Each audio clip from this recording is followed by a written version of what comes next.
on December 20th, 2024 at 1:55 p.m. That the Senate pass Senate 623, Senate 2020, Senate 2160, Senate 2784, Senate 3617, Senate 3790, Senate 4404, Senate 4451, Senate 4640, Senate 4634, Senate 4803, Senate 4851, Senate 4974, Senate 5062. That the Senate passed without amendment H.R. 1555, H.R. 1823, H.R. 3354, H.R. 5867, H.R. 6116, H.R. 6162, H.R. 6188, H.R. 6244, H.R. 6492, H.R. 6633, H.R. 6750, H.R. 6810,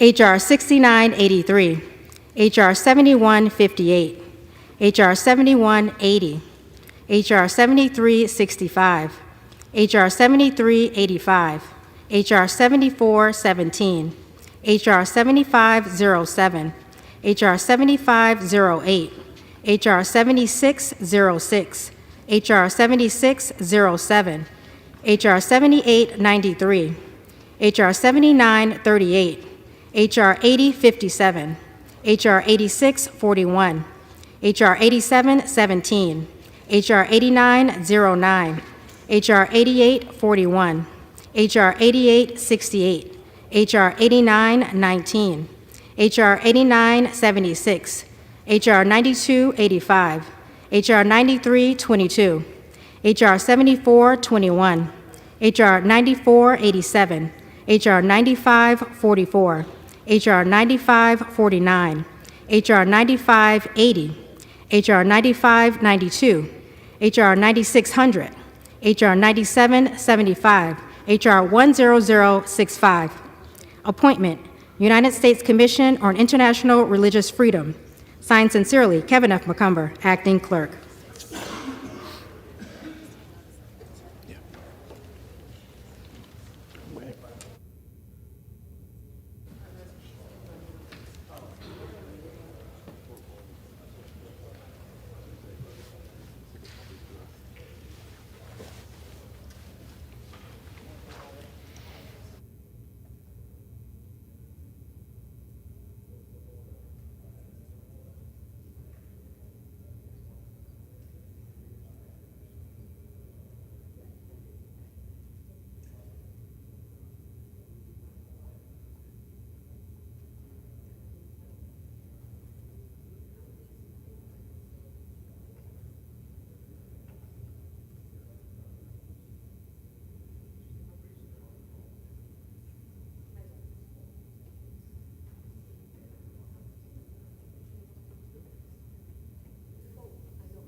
Okay.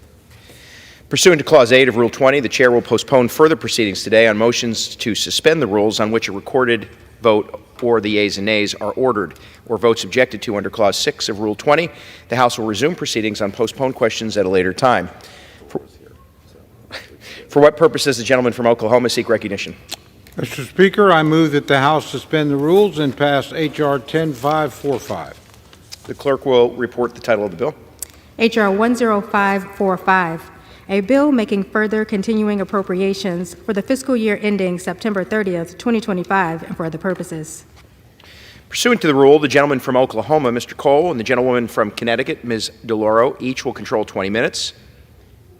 The Chair now recognizes the gentleman from Oklahoma. Thank you, Mr. Speaker. Mr. Speaker, I ask unanimous consent that all members have 5 legislative days to to revise and extend their remarks and include extraneous material on H.R. 10545. Without objection. Thank you, Mr. Speaker. Mr. Speaker, I yield myself such time as I may consume. Gentleman's recognized. Thank you, Mr. Speaker. I rise today in support of H.R. 10545, the American Relief Act of 2025. This bill provides continuing appropriations to keep the government open and operating through March 14th of 2025.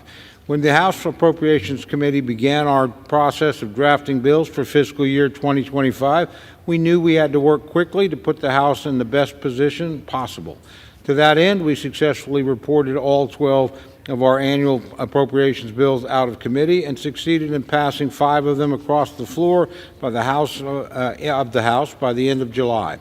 Unfortunately, the House does not act on its own, and I'm sorry to say that whether we like it or not, our colleagues in the Senate have input into the process. To date, the Senate has yet to pass a single fiscal year 2025 appropriations bill across the floor.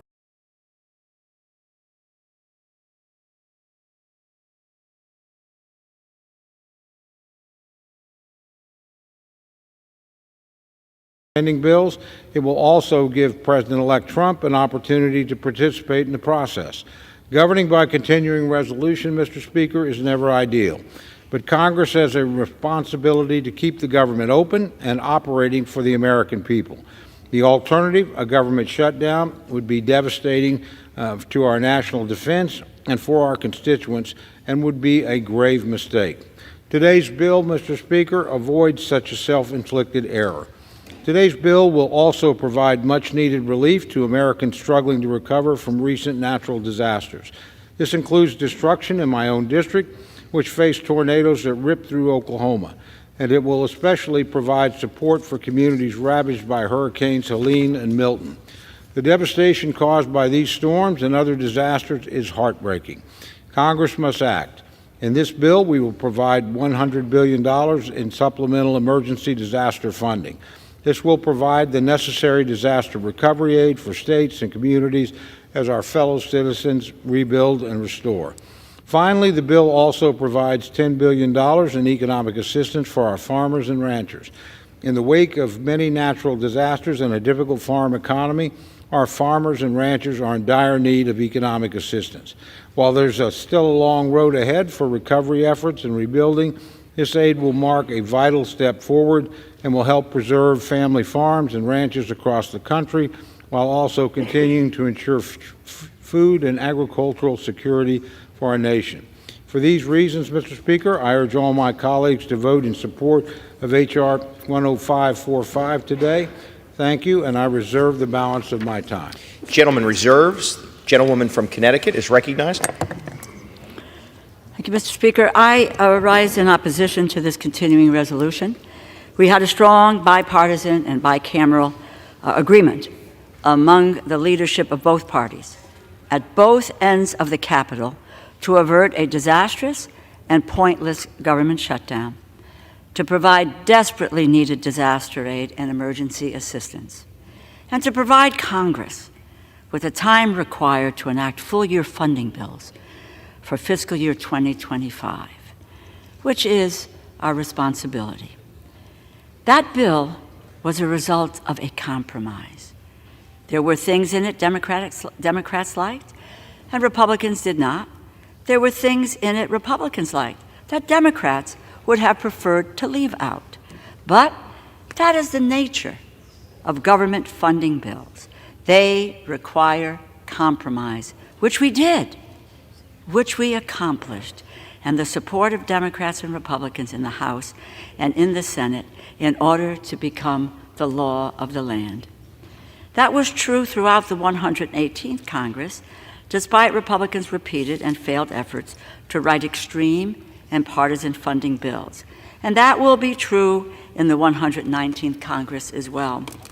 We are on the cusp of an agreement to move.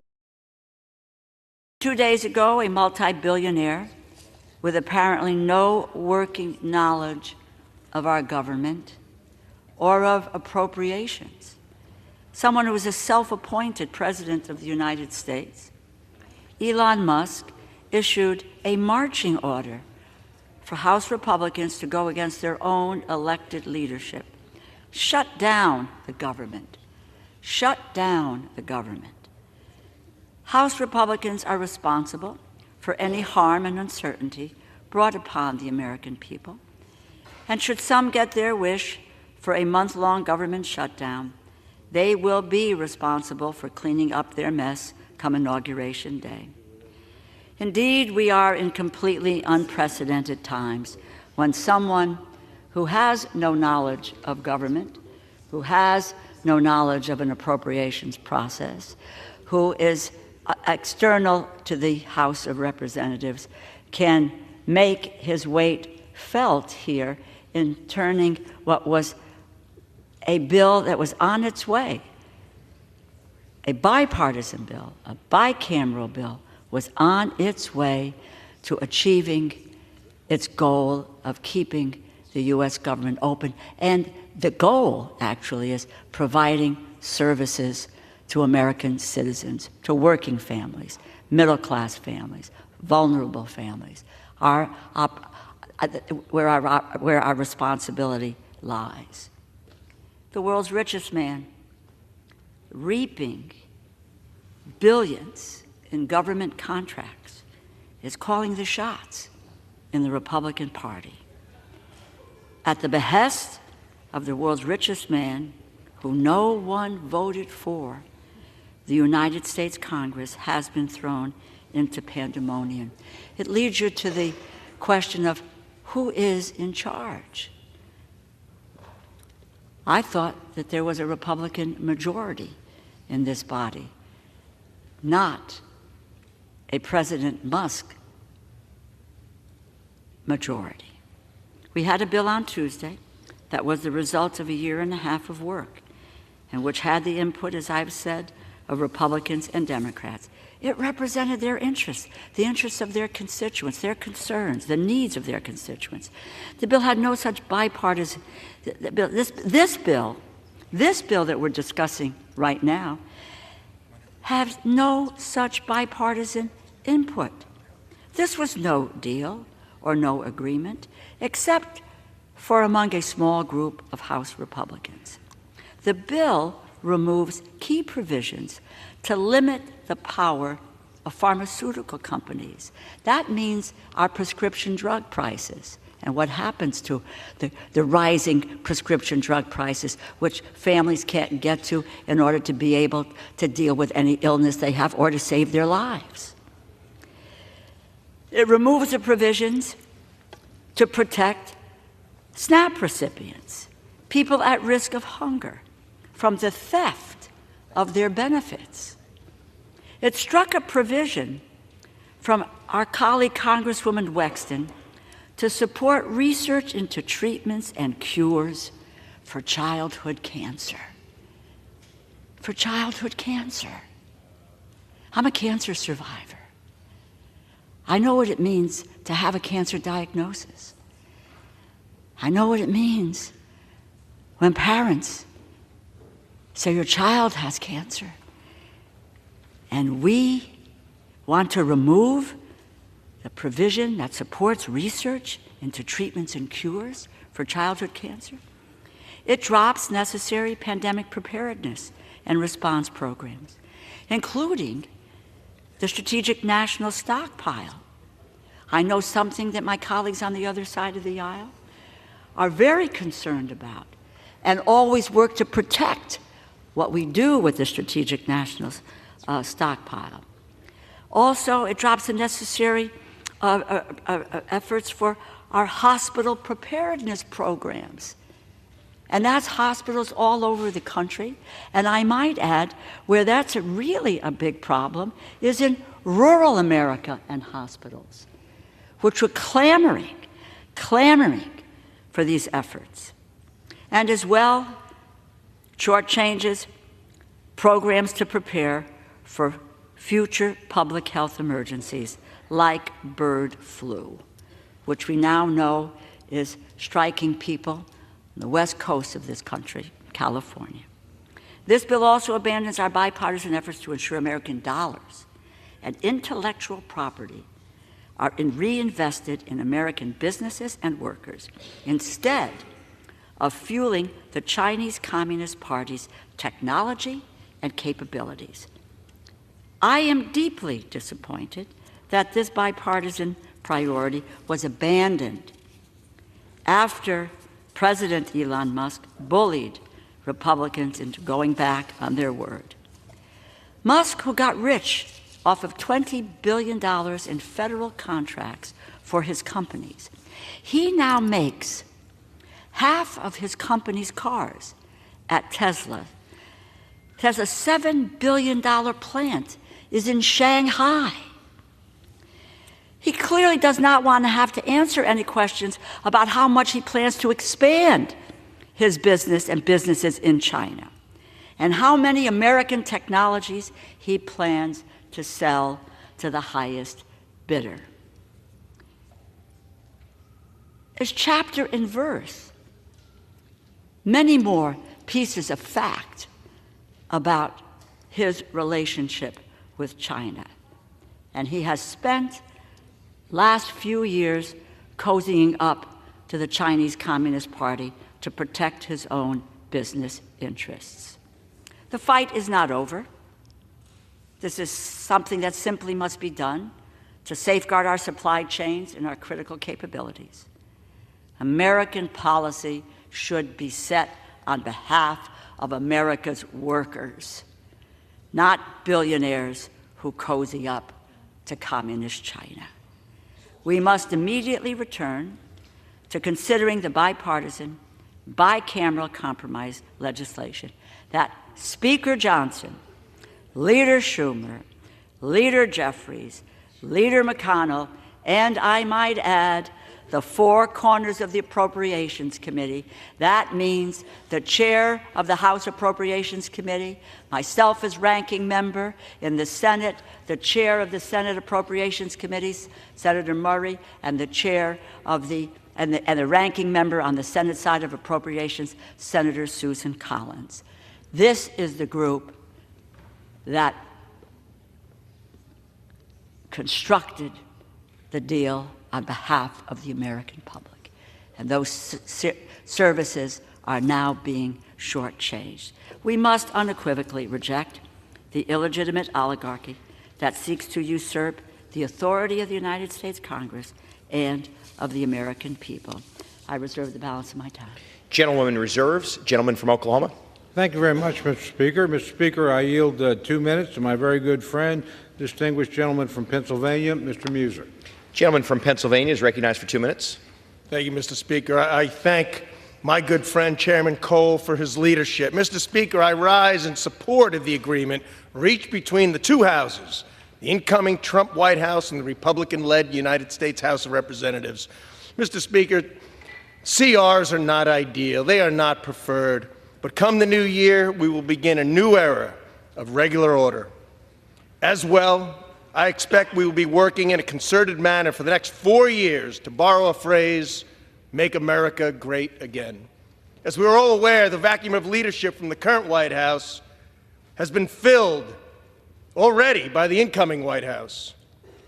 The Trump Doge team also proved to be consequential, Mr. Speaker, rooting out unnecessary provisions throughout this government funding process, streamlining bloated legislation, and exposing it to the American people, which resulted in a better, leaner deal and a reduction of pages in the bill from 1,547 to 118. A huge reduction, all done in Trump time.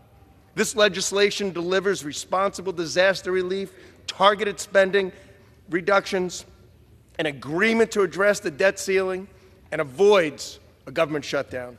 Our work will reflect the will of the people to carry out the America First agenda. We must deliver results to show the American people that we are serious about correcting the course of our nation, and this bill is the first step in that direction. Thank you, Mr. Speaker. I yield back. Gentleman yields. Gentleman reserves. Gentlewoman's recognized. Gentleman from Connecticut. Mr. Speaker, I yield 3 minutes to the gentleman from New Jersey, the distinguished ranking member of the Energy and Commerce Committee, Mr. Pallone. Gentleman from New Jersey is recognized for 3 minutes.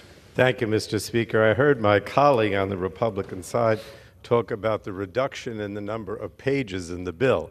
But what I want to point out is by reducing the number of pages, that's not the issue. They've reduced the help for the American people that's in this bill. That's what the Republicans have done.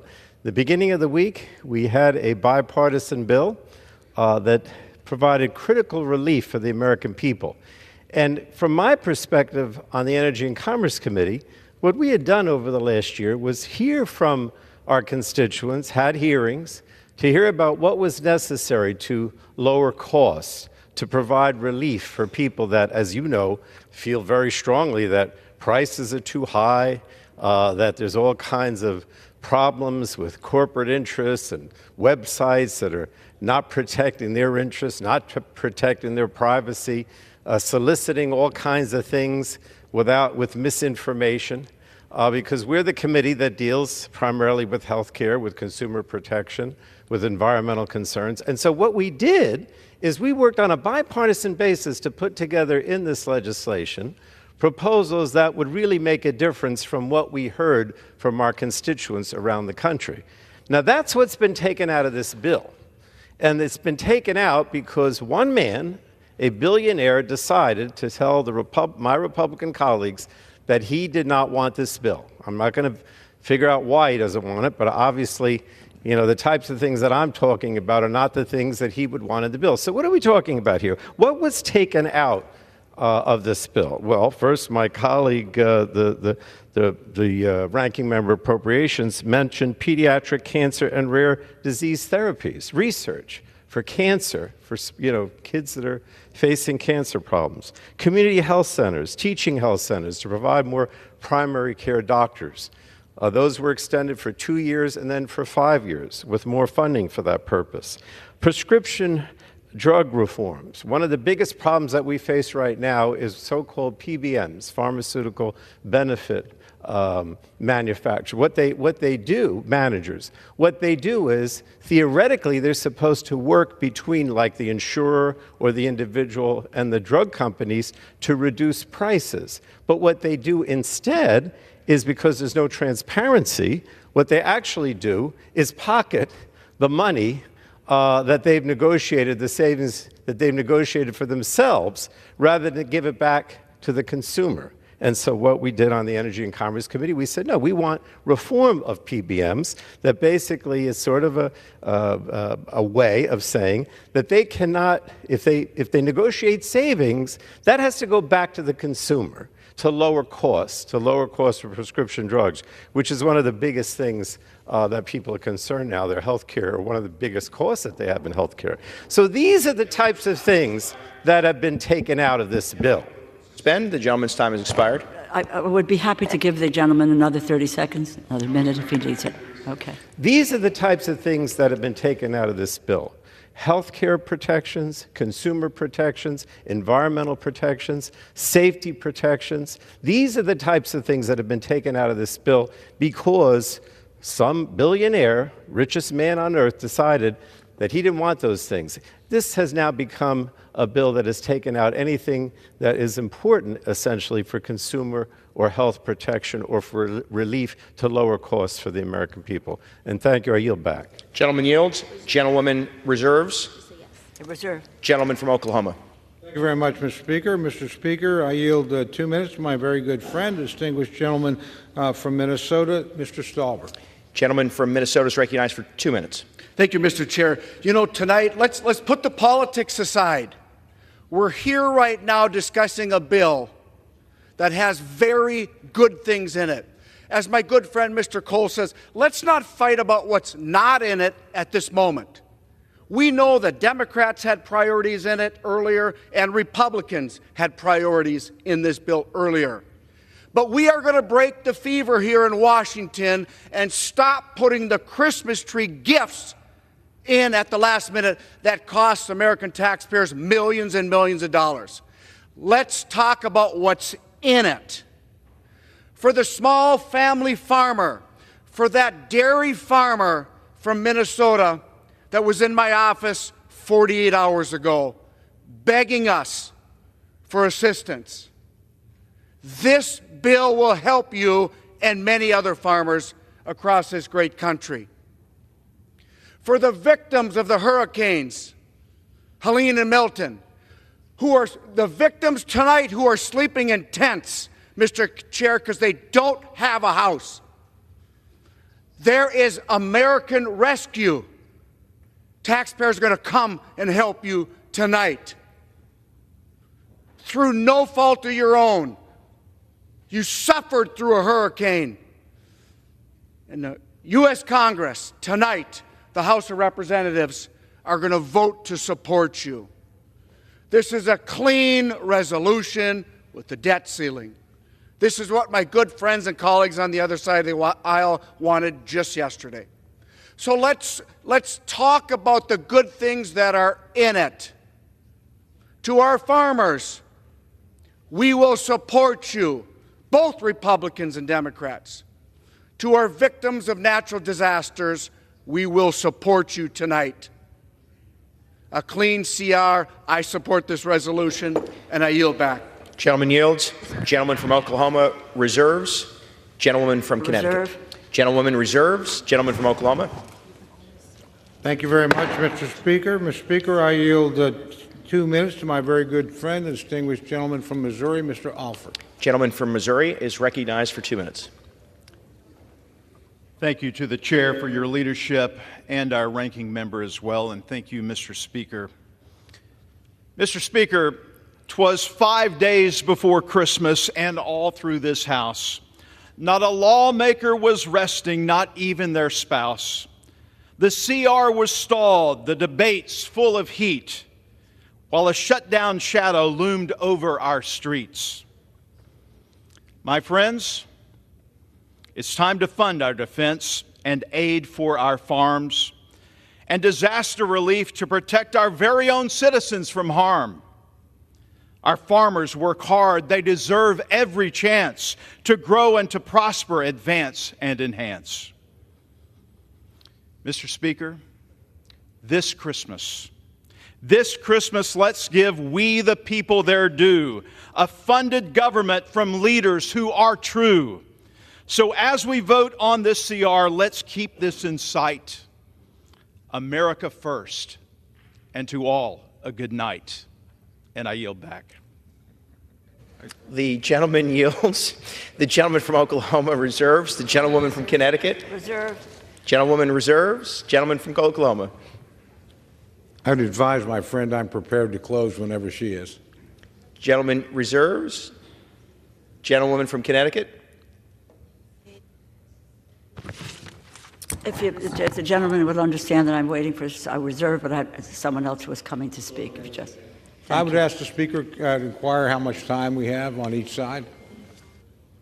Gentleman from Oklahoma has 12 and a half minutes.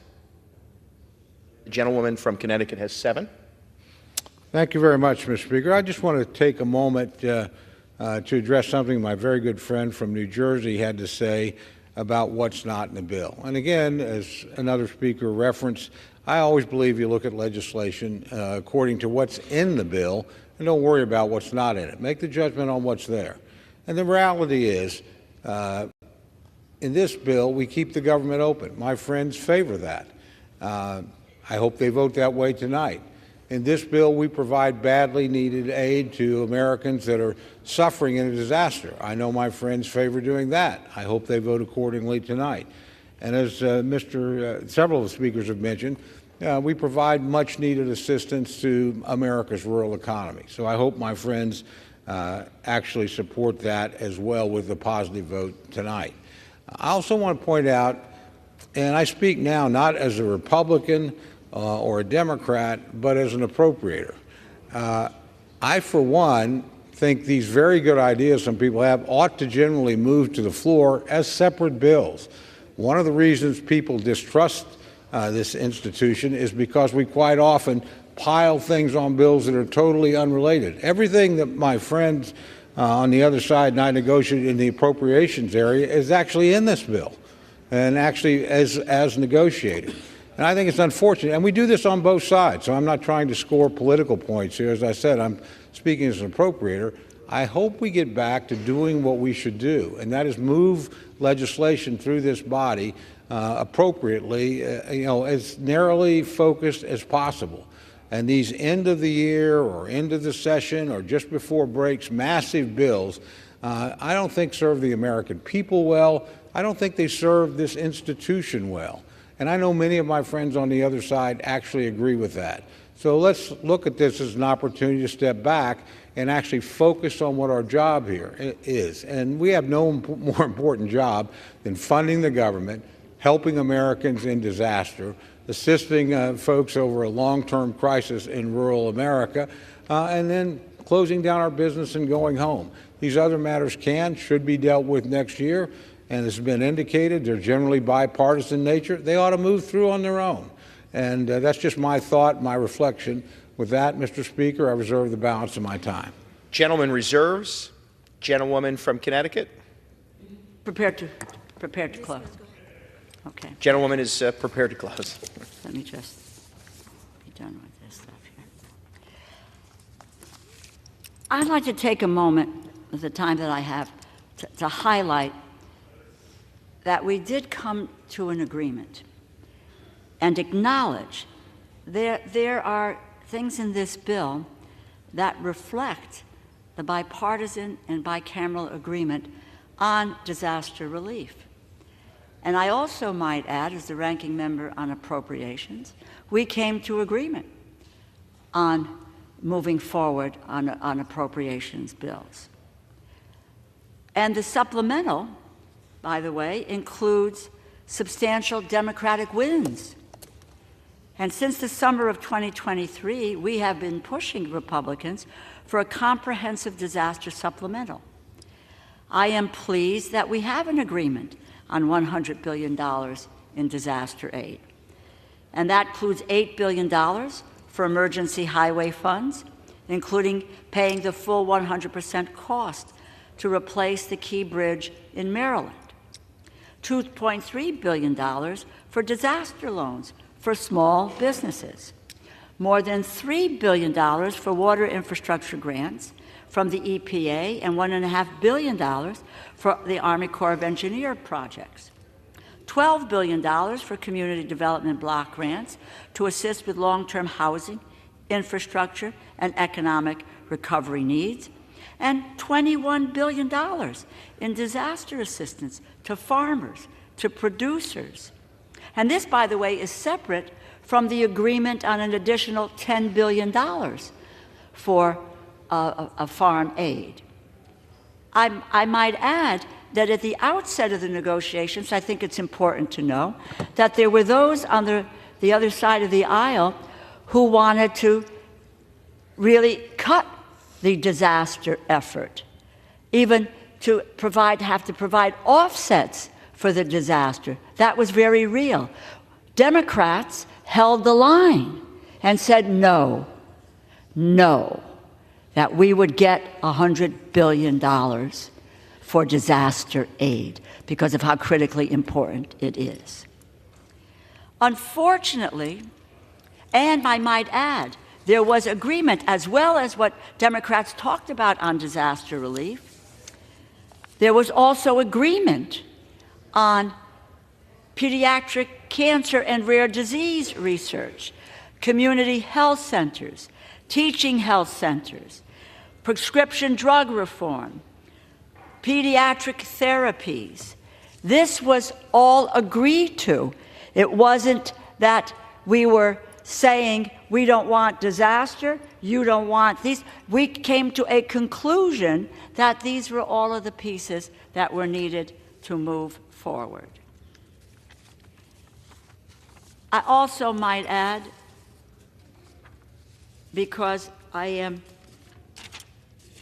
very concerned about our supply chain and what happens with regard to what we transmit and provide for the Communist Party, for China. And while I support all of the disaster pieces, and I supported all the health pieces, it is maddening that the Republicans walked away from that bipartisan priority, the outbound investment to ensure American dollars and intellectual property are reinvested in America's businesses and workers instead of fueling the Chinese Communist Party's technology and their capabilities. And that, again, which can be documented, is something that is critically important, that it not be there to Elon Musk because of all of his efforts and contracts that he has and the work that he has in China. That should not enter into how we craft a bill that serves the American people and American workers. It is unfortunate the way that this process has worked out. You know, we want to and we really need to rely on each other. We need to rely on each other to keep our word.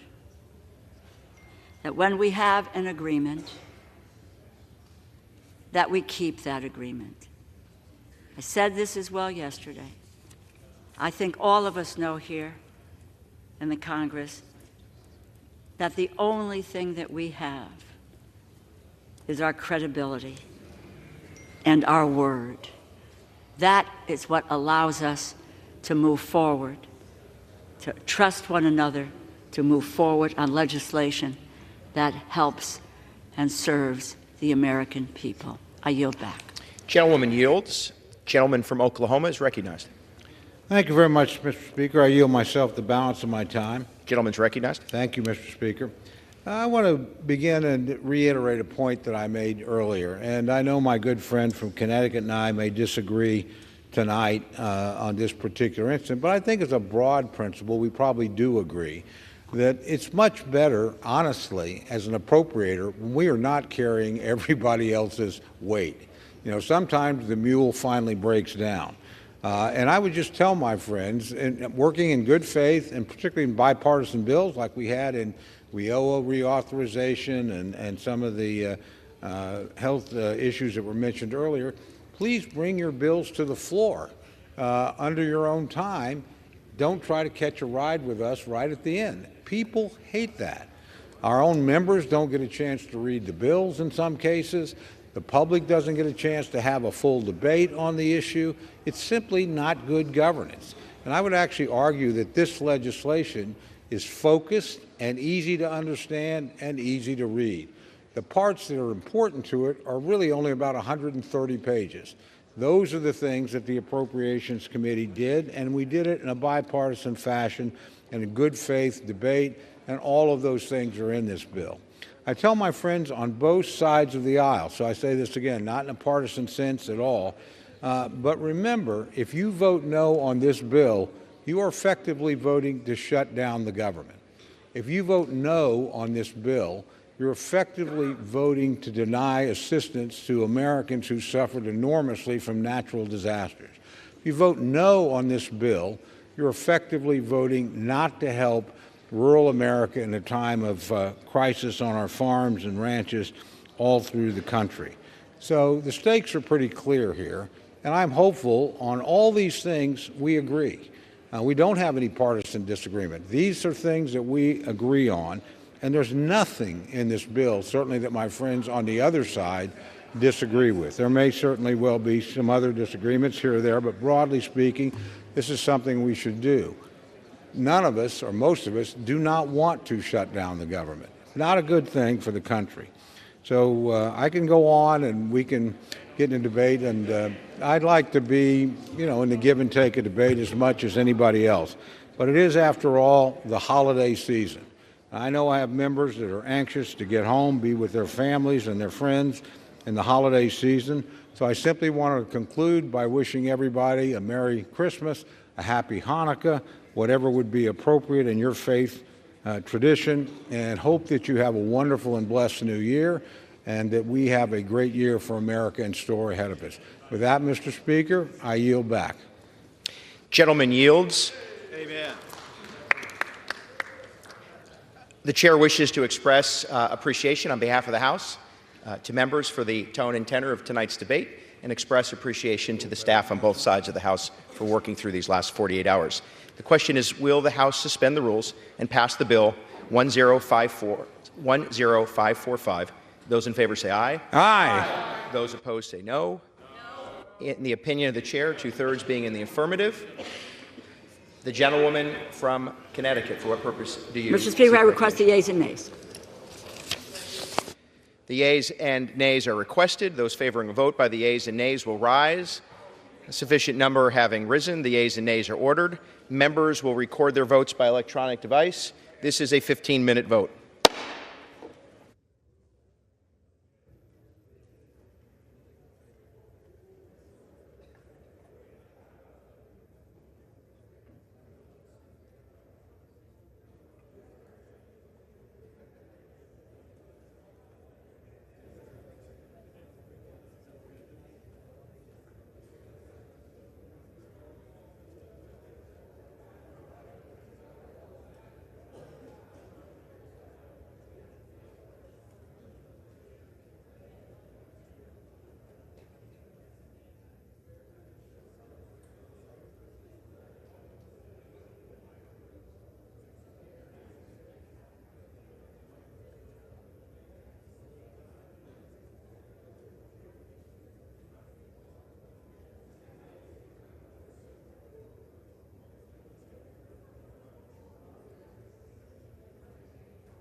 passed, and without objection, the motion to reconsider is laid on the table.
Hey, Mr. Speaker.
Pursuant to Clause 8 of Rule 20, the unfinished business is the question of suspending the rules on passing H.R. 9748, which the clerk will report by title. H.R. 9748, a bill to require the Undersecretary of the Science and Technology Director of the Department of Homeland Security to develop a department-wide policy and process to safeguard research and development from unauthorized access to or disclosure of sensitive information in research and development acquisitions and for other purposes.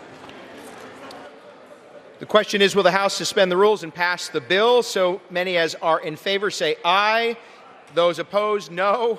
In the opinion of the chair, 2/3 being in the affirmative, the rules are suspended. The bill is passed, and without objection, the motion to reconsider is laid on the table. Pursuant to Clause 8 of Rule 20, the unfinished business is the question on suspending the rules and passing H.R. 8662, which the clerk will report by title. Union Calendar Number 533, H.R. 8662, a bill to reduce commuting burdens on Transportation Security Administration employees and for other purposes. Question is, will the House suspend the rules and pass the bill? Those in favor say aye. Those opposed, no. In the opinion of the chair, 2/3 being in the affirmative, the rules are suspended. The bill is passed, and without objection, the motion to reconsider is laid on the table. The chair lays before the House a communication. The Speaker's Rooms, Washington, D.C., December 20th, 2024. I hereby designate the period from Friday, December 20th, 2024, through the remainder of the 118th Congress as a district work period under Section 3Z of House Resolution 5. Signed sincerely, Mike Johnson, Speaker of the House of Representatives.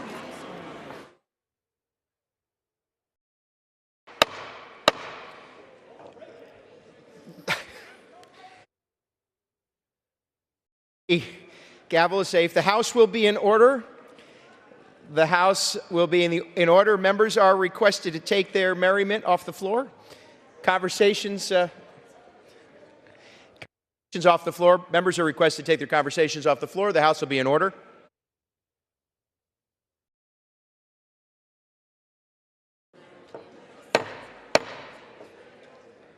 The House will be in order. The chair will now entertain requests for one-minute speeches. For what purpose does the gentleman from Pennsylvania seek recognition?